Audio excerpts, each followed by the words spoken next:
गजनी या रोलसाठी विख्यात असणाऱ्या प्रदीपजी रावत यांचा मृत्यू झाल्याची बातमी सगळीकडे येत आहे. पण तुम्हाला माहित आहे का, प्रदीपजी रावत यांना सगळ्यात पहिला रोल कुठे मिळाला? तर तो मिळाला होता बी.आर. चोप्रा यांच्या महाभारतमध्ये. बी.आर. चोप्रा यांच्या महाभारतमध्ये प्रदीप रावत यांनी अश्वत्थामाचा रोल केला आणि तो त्यांनी एवढ्या गाजवला की जवळपास ते अश्वत्थामा म्हणून सगळीकडे ओळखला गेले. आणि त्या अश्वत्थामाच्या रोल मधला त्यांचा एक डायलॉग अतिशय फेमस झाला. तो म्हणजे जेव्हा दुःशासनाचा मृत्यू होतो तेव्हा अश्वत्थामा दुर्योधनाला समजून सांगतात की दुर्योधन, माझ्या वडिलांचा जरी मृत्यू पांडवांच्या मुळे झाला असेल तरी आपल्याला राष्ट्रहितासाठी आणि हजारो लोकांच्या मृत्यूसाठी आणि मृत्यू होऊ नये यासाठी आपल्याला पांडवांसोबत संधी करणं हाच एकमेव उपाय आहे.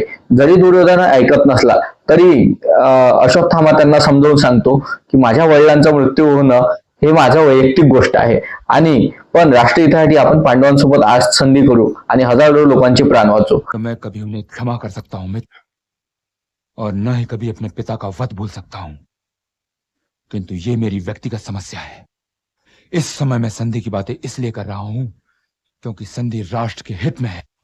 अश्वत्थामाच्या त्या रोल नंतर प्रदीपजी रावत पुढे खूप फेमस झाले आणि त्यानंतर त्यांना एका मागोमाग एक सिरियली मिळत गेल्या. त्यातल्या प्रमुख सिरियली म्हणजे चंद्रकांता, जी 90च्या दशकात असणाऱ्या लहान मुलांमध्ये प्रचंड गाजली होती. त्यानंतर युग सिरियल मध्ये देखील प्रदीपजी रावत यांनी अतिशय महत्वाची भूमिका केली होती.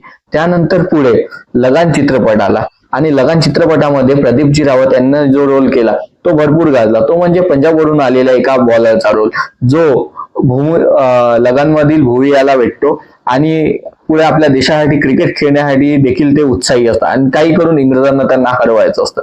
त्यानंतर सरफरोश चित्रपटातील सुलतानचा रोल, जो एका ड्रग्स स्मगलरचा रोल असतो आणि पुढे हे असे रोल भेटत गेले.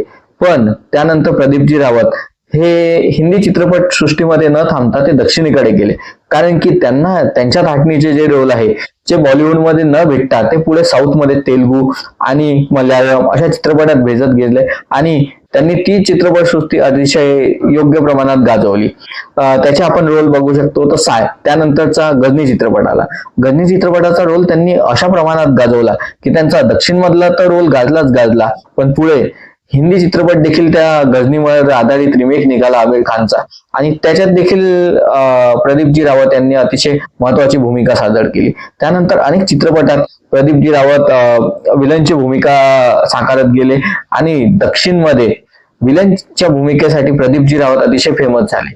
त्यांनी एका मराठी चित्रपटात देखील काम केलेलं आहे, शंभूराजांवरच्या, आणि अगदी शेवटचा नुकताच आलेला जो चित्रपट आहे त्यात त्यांनी येसाजी कंक यांची भूमिका केली आणि त्यात मुलाखतीत शेवटी त्यांनी म्हटलं की शंभूराजे आणि महाराणा प्रताप हे माझ्यासाठी आदर्श आहे आणि त्यांच्या जीवनावर चालणं हेच माझं देखील ध्येय आहे आणि त्यांचा इतिहास देखील सगळ्यांना, पूर्ण भारताला, महाराष्ट्रालाच नाही तर पूर्ण जगाला माहीत असायला हवा. तर अशा या महान प्रदीपजी रावत यांना आपल्याकडून भावपूर्ण श्रद्धांजली आणि असेच कलाकार या मराठी चित्रपट आणि हिंदी चित्रपट सृष्टीला मिळो.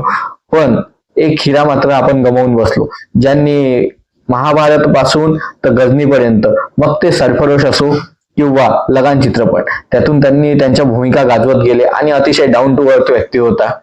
तर अशा या प्रदीपजी रावत यांच्या गाजलेल्या अश्वत्थामा भूमिकेबद्दल तुम्हाला काय वाटतं हे देखील तुम्ही सांगू शकता कमेंट सेक्शन मध्ये. धन्यवाद.